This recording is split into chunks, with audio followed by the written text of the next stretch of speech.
Welcome to the third edition of the Appreneur Appcast. I'm Len Wright, CEO and co-founder of appclover.com, and I've got my partner here with me, Matthew Lutz, as well, who is the co-founder and COO of appclover.com. We also have Jeff Williams here with us, as always. Senior Systems of Pop-Ups. That's right. Grand Poobah and CEO of Weblance, as well as we have a special guest with us today, and that special guest is Jesse Lakes of Geo Riots. We're going to actually have a great time, and we're going to jam-pack this whole podcast with a lot of great affiliate information. So you're going to want to take notes, and you're going to want to listen really intently. We're going to have some great information here. So let's just dive right in. And Jesse, maybe you tell us a little bit about what you and Geo Riot are up to, and give us a little bit of a background about you and your book as well. Absolutely. Yeah. So right now, Geo Riot and myself, we are 110% focused on the iTunes and App Store affiliate program. That program that every app developer should be using to earn a little bit of extra commission and for some extra tracking on everything they already do, such as linking to the App Store. So we've been really focused on making things happen with the affiliate program, helping app developers and music labels and other people that use the Apple ecosystem earn more money from an international audience, and do that efficiently, and just kind of smooth out a lot of the creases and wrinkles of doing that efficiently. So that's what we're up to, and we've been having a lot of fun with it over the last couple of years. Right on. And your site, I want to mention too, if somebody wants to go and check out the book, which I suggest they do, is masteringitunes.com, right? That's exactly right. And just a little disclaimer there. I wrote that book back in 2009, and then shortly after I wrote and published that book, I ended up with a job where I could no longer update it. I actually went and worked for Apple for the last couple of years, managing their affiliate program. So the book is a little bit outdated. The core concepts and principles are important, and they're there. So I definitely encourage those to check it out. Hopefully someday things will give me a moment to go back and write a second edition. Well, I guess that's kind of a mix. If things slow down with Geo Riot, I have time to write a second edition. That means something's going on. That's very true. It might mean that you're just running it very efficiently, and you've got a lot of people doing all your work for you. So that could be a good thing. That right, not an extra 4 or 5 hours in the day, right? We're no longer a 28, 29-hour day. Yeah, exactly. Well, congrats, because Geo Riot definitely fits a crucial part for the affiliate game within that. And as you know, AppClover owns 20 review sites, so we're earning in the U.S., Mexico, and Canada in the iTunes store right now via Apple's affiliate program and LinkShare. So we'll be implementing Geo Riot in the near future across all those 20 network as well. And that said, during a conversation we had one day, you flat out showed me what we were missing and how many markets we were missing out on Monetizing, which we don't like leaving money on the table that way. And it's easy when someone shows you like that. But what made you aware of this huge gap in the market and the huge opportunity to significantly increase the efforts in any affiliate marketing? Well, it was. Long story short, back in 2006, I was working on these different websites that took soundtracks from extreme sports films and listed them out. And iTunes had become our prominent revenue source. And the soundtrack sites were really taking off. We had one for skiing and snowboarding and surfing, and they're just, they kind of were a niche where it hadn't been explored, and people were pretty excited about it. So we saw great traffic coming through, but we saw our commissions really weren't matching that as far as growing as well. So that went on for a couple of years, kind of scratched our head, just, more traffic will make more money. And then kind of just realized one day that, wow, we're only earning money off of the U.S. program. All this international traffic from, all over Europe and Asia and so forth was wasted. It was just, it was a big realization. I remember walking down the street, stopping and thinking about it. I had to sit down because it was just kind of this big thing that there was more to it than that. So that kind of started this whole process of investigating it. Led to starting Geo Riot and writing the book and so forth. But it was definitely a head scratch. And once we kind of figured out what was going on, started digging a little bit deeper, we realized that, wow, okay, a lot of these affiliate programs for these international brands are really not just a single affiliate program. It's really a combination of affiliate programs. So you were just chatting a second ago. You guys are monetizing on the U.S., Canada, Mexico. That's awesome. You've got 3 of 45. The iTunes affiliate program now exists in 45 different countries around the world. So you got 3 of the bigger ones, which is great, but you also have all of Europe that you're missing out on, Latin America, Australia, New Zealand, Japan. You have all these other major markets where people are just as excited about apps, and they're going, most likely visiting your site, clicking on links. You're not earning any of the commissions. And we just saw that, as you said earlier, it's leaving money on the table.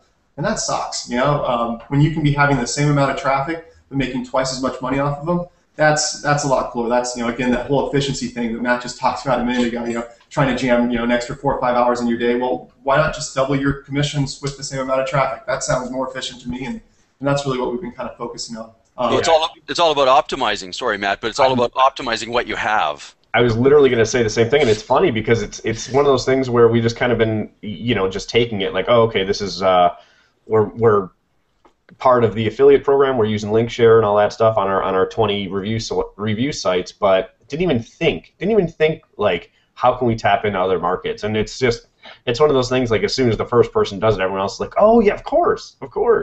Obviously, it's a little more complex than that, because the system you guys have built is a pretty robust, system behind the scenes. The user interface is easy for a lot of people, but I know you guys have put a ton of effort and time into building that beast of a platform. Well, and a lot, Matt, to a lot of our traffic, Jesse, comes from a lot of the places that you said there, right? I mean, you were listing places off, and I was going, yeah, actually a lot of our traffic comes from those areas. So, how much we're leaving on the table, I don't know, but anything is no good, right? Like, that's all about going back and making sure that you have all the ducks in the row and all the little holes fixed before you forge ahead really strong. And that's what you were saying before. You forge ahead strong first, and the effort has to be doubled or tripled later, because you have to go back and do the same things over and over again. So I mean, yeah, before we even turned on any real traffic at all, we were doing tests and so forth to make sure that our opt-in rate was up to a certain level of our net was so strong before we released, because you want to be able to optimize your effort as much as possible.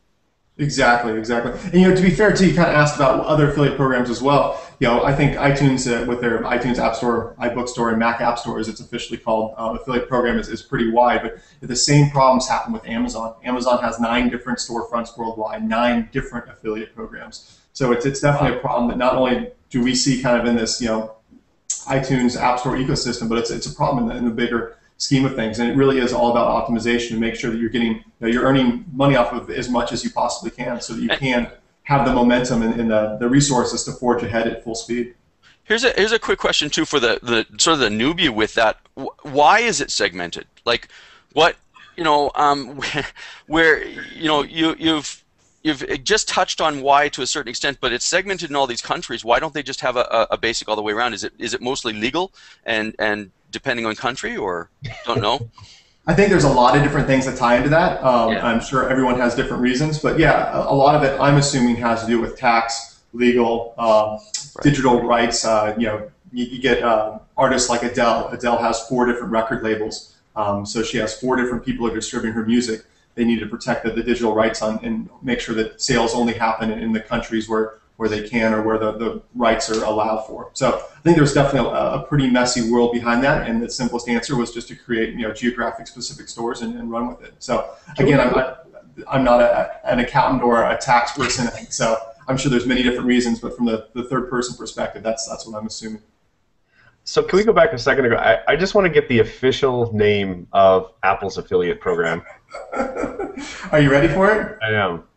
iTunes App Store, iBook Store, and Mac App Store affiliate program. So I'm going to put a little asterisk here. Even though it's a ridiculous name and it is way too many characters, the brilliance of that is that it works across all 4 of those stores. So the really cool thing about the affiliate program is as soon as you click on an affiliate link, that person, even though they may have clicked on an affiliate link to go download an app, if they go and buy an album or a TV show or a movie or a book or anything else inside of any of those digital download stores supplied by Apple, you are earning commissions off of that, and that's a really cool thing. So I think that makes up for that long name. Go ahead, Matt. And that's a 72-hour window, right? Isn't that what their cookie system's for, or whatever? Exactly. Yeah. So you click on the link, you get a cookie set, 72 hours for that user to browse through any of those stores and download any of that content, and you earn 5% commission in most countries and 4% commission throughout Europe and Japan.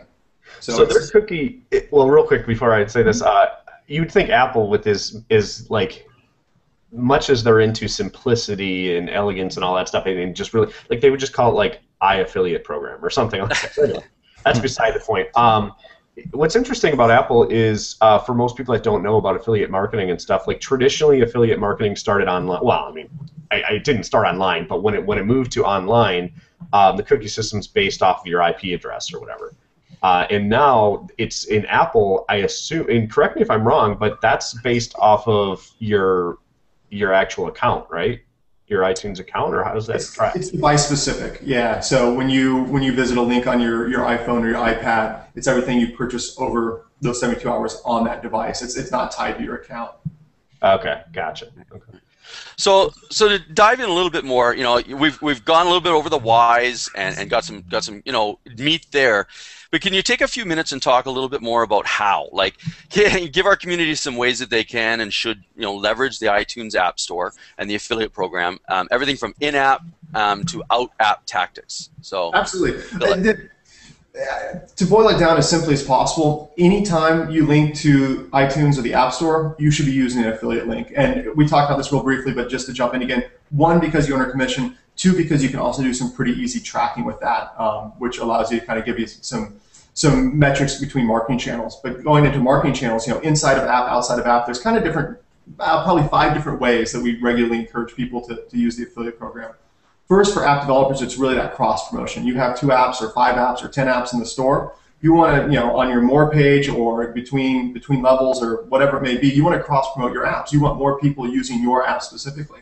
So of course, you're going to put a link into the iTunes Store, App Store, use the affiliate program there, earn commissions off of that. They may go and buy your app. They may unfortunately go and buy your competitor's app, but you're still going to earn commissions off that. So that's probably the very first one that we recommend people to do, is to figure out that kind of inside the app world. Again, we talked just a second ago, but the affiliate program works brilliantly inside of iOS and the mobile devices. The second thing that we recommend partners to do is to really kind of make sure that their splash pages or any of their web presence is decked out with affiliate links. Again, from your website, I'm sure you're recommending your site or your app or any music that you have in the game, or whatever it may be. Again, use affiliate links there. You want to code each of these affiliate links so you can kind of compare marketing channels again, so you can see that your website was responsible for driving X number of clicks and Y number of sales and so forth. So that's number 2. Number 3, a lot of games have really great social components where they tie into social aspects. Anytime someone's going to post on their Twitter feed or on Facebook on behalf of your app, there's no reason that you shouldn't have a shortened affiliate link right there as well, so that when one of their friends or whoever sees that tweet and clicks on the link, they get sent back into your app. And again, you're opening that affiliate window. You're going to earn commissions on anything that happens over the next 72 hours.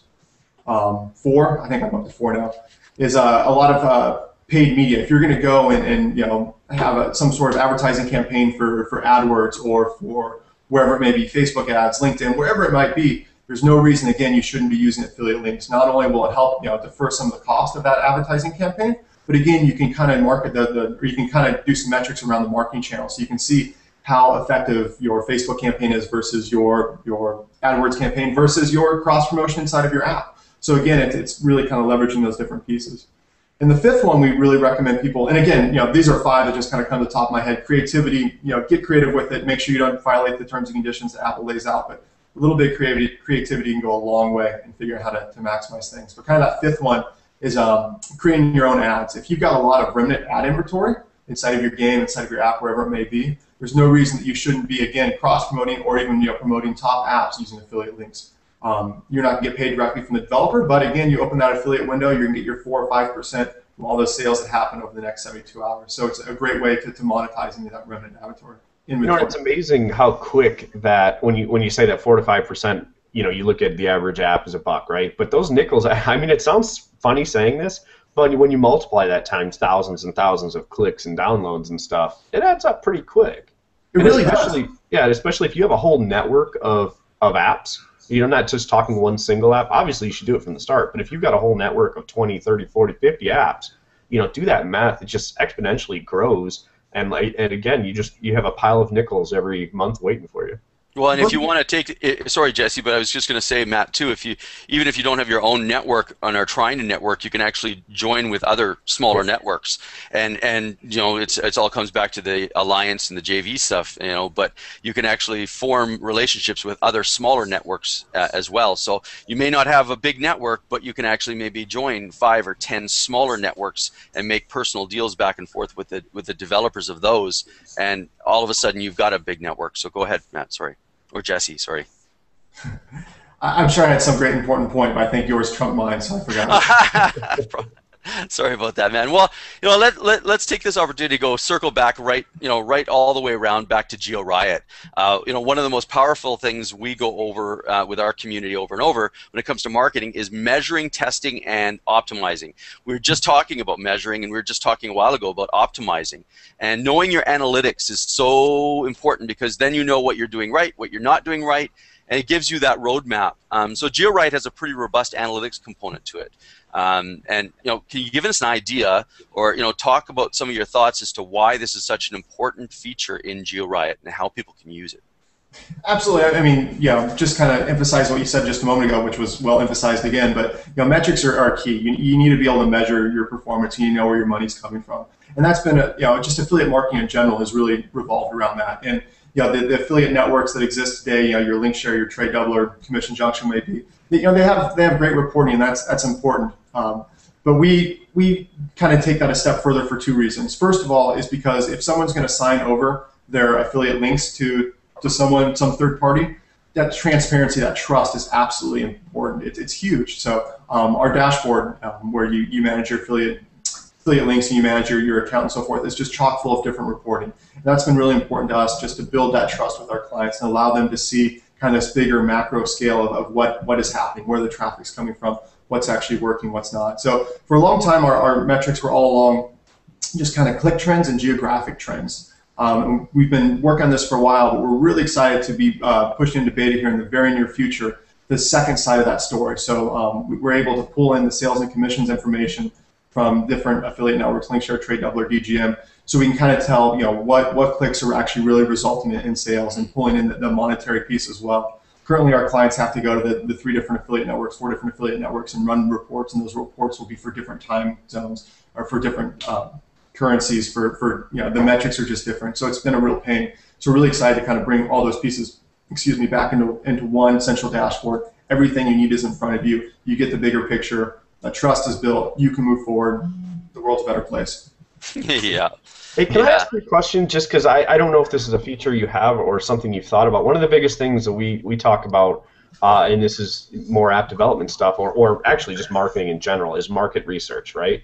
Mm-hmm. And there's a lot of analytics tools out there that allow you to kind of spy on the competitors and see what they're doing. And for instance, like you're looking at trends and stuff like that, so that okay, cool, this is a great app to promote, or this is a great song that aligns with my app or whatever to promote and earn commissions on. Do you guys, is there anything built in your system that kind of helps people give a snapshot of trends and stuff like that? And if not, is there a suggestion for people to figure out what to promote? Yeah, you hit a really interesting spot. Yeah, you're absolutely right. Spying on other people is great, and we're a big fan of keeping our information very quiet. Maybe it's the time I spend at Apple that helps reinforce that. But some of our competitors actually allow you to just put a plus sign at the end of their link, and you can see everything that exists with that link. And we firmly believe that's not the right answer. So in regards to kind of being able to cheat and see what your competitors are doing on our system, absolutely not. On the bigger scheme of things, though, I think you hit another nail right on the head, is that a lot of affiliate marketers, they're kind of in the dark. They know what their conversion rates are. They know what their earnings per click are.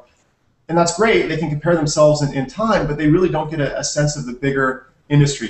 What is a good earnings per click for the affiliate realm, for free apps or for paid apps or for music or albums, whatever that may be. And that's an area that we're about 2 steps away from really kind of diving into. We would love to create benchmark groups and kind of help. You're willing to share your information. Well, you should be able to see the information that others have, of course, in a very aggregated and anonymous way. But knowing what you can be doing better, knowing if you're leading the pack is a huge piece of knowledge, something that's very important.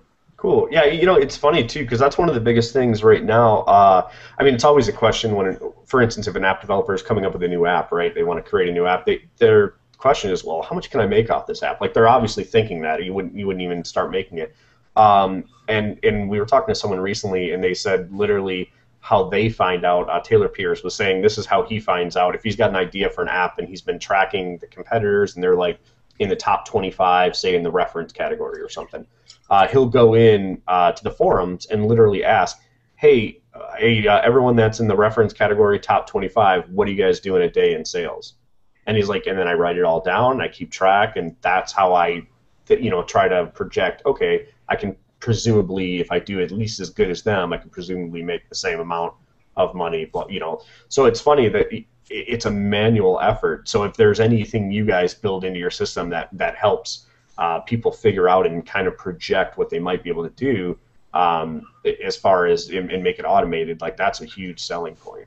Absolutely, we get a lot of requests to help forecast what they can earn from the affiliate program, and it's such a challenge for us right now because all of our commissions are kind of bucketed together. We have a hard time pulling out sales that came from an app link versus a music link versus a TV link. But you're absolutely right. We've got the power to do it. It's just it's the engineering resources to be able to silo those apart and break them apart and put some numbers there. But I completely agree. Knowing what it's going to be worth to allow you to, is this worth, 100 hours of engineering time or 1,000 hours of engineering time, or is it just not worth it at all? Yeah. That's huge, and that's something we completely agree should be made available to our clients.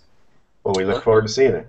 Well, and it's a good point too to be able to move on to our last question too, because it's we're talking about the landscape and the future of what's coming. How has the landscape changed, Jesse, since you first entered into it first, and then where do you see it heading in the next 6 months? That's a great question. So Apple has been on, it seems like a pretty good roll. They're rolling out more and more programs all the time. In the last year, they've doubled the size of the affiliate program, and there seems to be this trend of when they add music stores and movie stores to the already existing app stores, an affiliate program is typically not too far behind.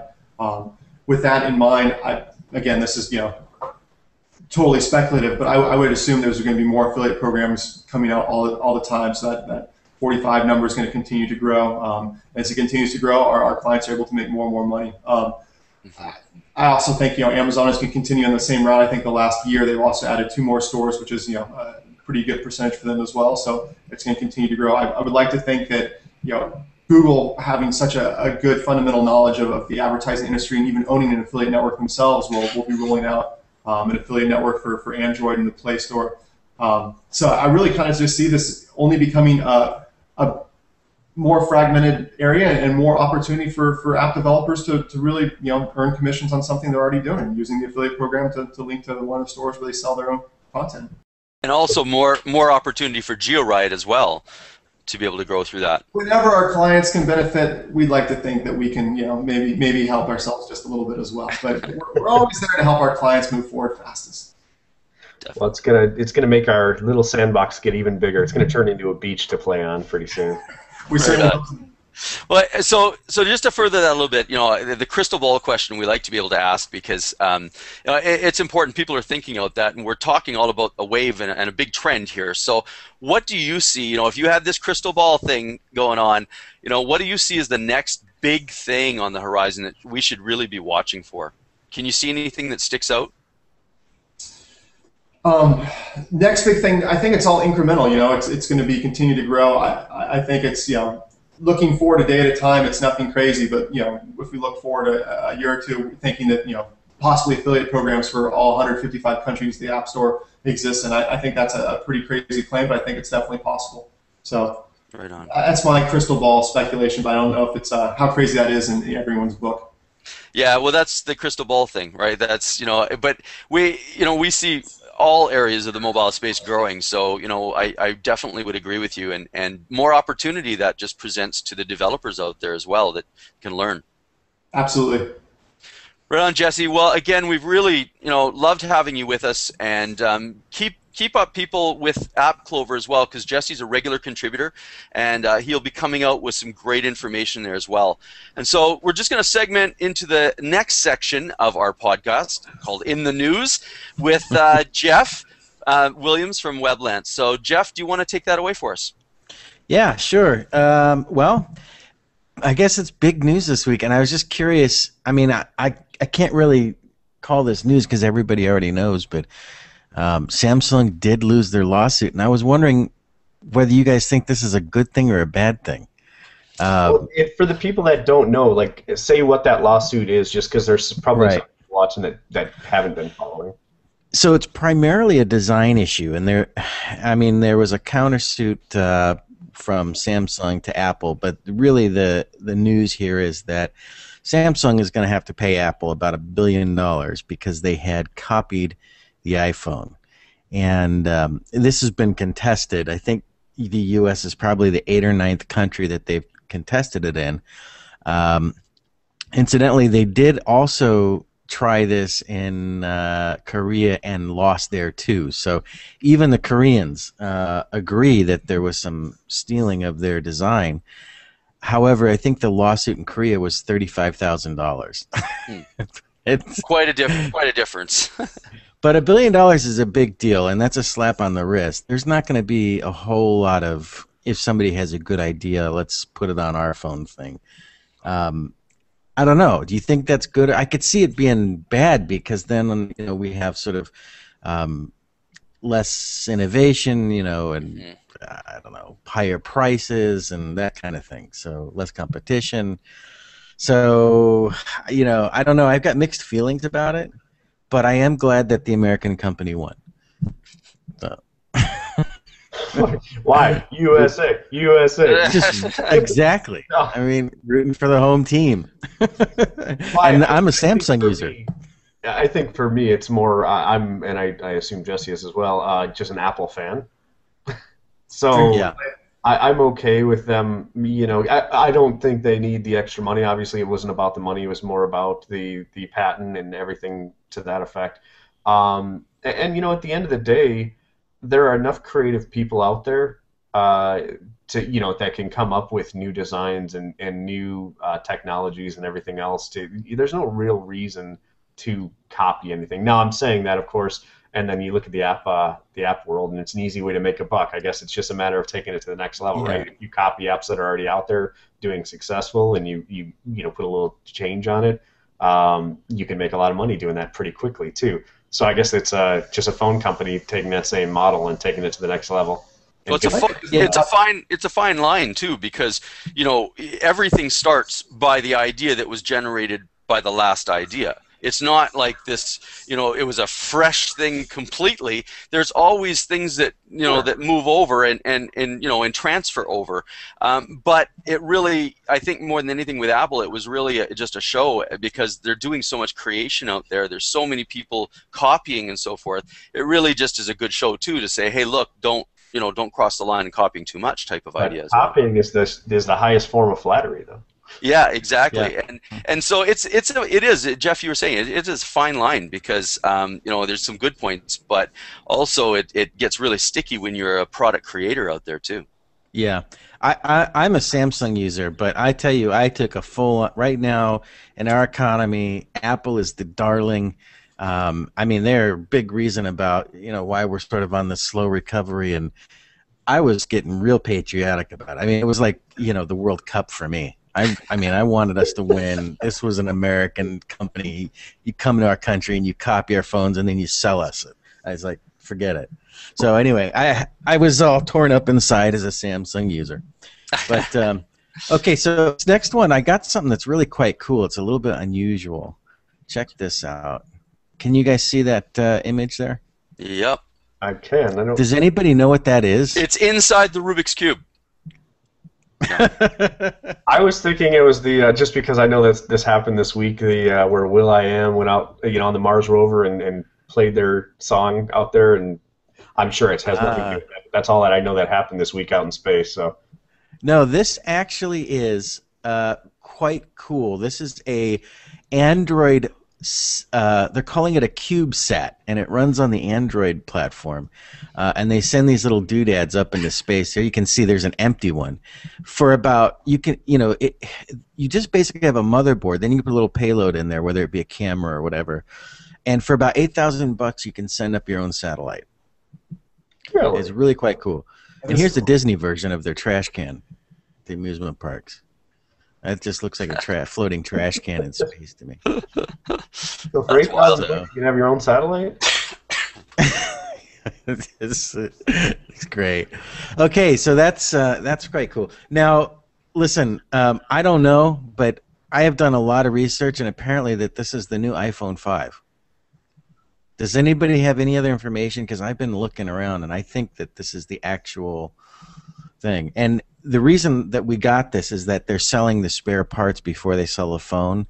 And so the people that fix iPhones are putting them together and posting the pictures of the iPhone on the internet. So there's nothing inside of it. Behind the scenes of all of this, I love the fact that Apple has been able to create such a fan base that they have actual people trying to put their products together to see what they look like before they're even there. Now, from a marketing perspective, really see the genius that they've been able to create and a following behind there. I always thought that like every time a phone leaks, it leaks every time, right? No other company leaks this much. Like it's gotta be all calculated. I mean, easy. Not that I'm a conspiracy guy or anything like that, but I mean, it's just a great marketing play. Every time, like, you know, oh, everyone's so excited, and then it leaks out, and I don't know. I mean, you know what? No, you're right. I have found that Apple has done that quite a lot. In the war for developers, they were releasing all of these stories in these small blogs, and I managed to figure out that a lot of these press releases that were showing up on these little blogs were coming from Apple. So they do stuff like that. I mean, and all companies do. Actually, they're PR companies. I love how Jesse's just keeping completely quiet during this whole I don't know.